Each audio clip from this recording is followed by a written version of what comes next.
সন্দেশখালীর ঘটনার পর কার্যত একই ঘটনা যখন বনগাঁতে দেখা যাচ্ছে, তা নিয়ে রাজ্য রাজনীতিতে চাপানুতোর একেবারে চরমে উঠেছে।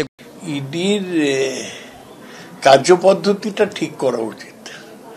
ওরা গোপনীয়তার সাথে যদি কোথাও যায় স্থানীয় প্রশাসনকে না জানিয়ে, তাহলে ঘটনা ঘটতে পারে। ওরা মনে করেন কয়েকটা সেন্ট্রাল ফোর্স নিয়ে গেলেই কোনো ঝামেলা হবে, তা তো নয়।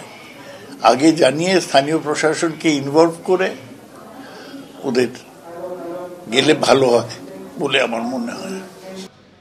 বাংলায় যা চলছে তাতে বলা যেতে পারে যে কিম জং উনের সরকার চলছে। গণতন্ত্র বলে পশ্চিমবঙ্গে আর কিচ্ছু অবশিষ্ট নেই। এইভাবে রাজ্য সরকারকে নিশানা করেছেন কেন্দ্রীয় কৃষি ও গ্রামোন্নয়ন মন্ত্রী গিরিরাজ সিং।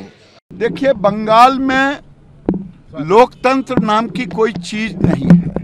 वहाँ लगता है किम जोंग की सरकार है। अधीर रंजन ने कहा है अब लोगों की हत्या हो जाए तो कोई बड़ी बात नहीं, मंत्री जाते हैं उनको प्रोटोकॉल की गाड़ियाँ नहीं। तो ये ममता बनर्जी का लोकतंत्र है। দেশ জুড়ে একনায়কতন্ত্র চালাচ্ছেন মোদি এবং শাহ। এইভাবে রাজ্য একেবারে কেন্দ্রের বিজেপি সরকারকে নিশানা করেছেন তৃণমূল কংগ্রেসের সাংসদ শান্তনু সেন। আসল ডিক্টেটরদের উদাহরণ দেখতে গেলে ভারত সরকারকে দেখতে হবে।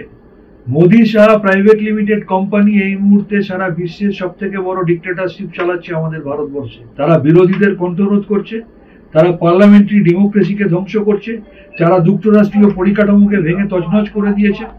বিরোধী শাসিত রাজ্যগুলোর ওপর কখনো সেন্ট্রাল এজেন্সি দিয়ে তারা আক্রমণ করছে, কখনো তারা ফাইন্যান্সিয়ালি ব্লক করছে।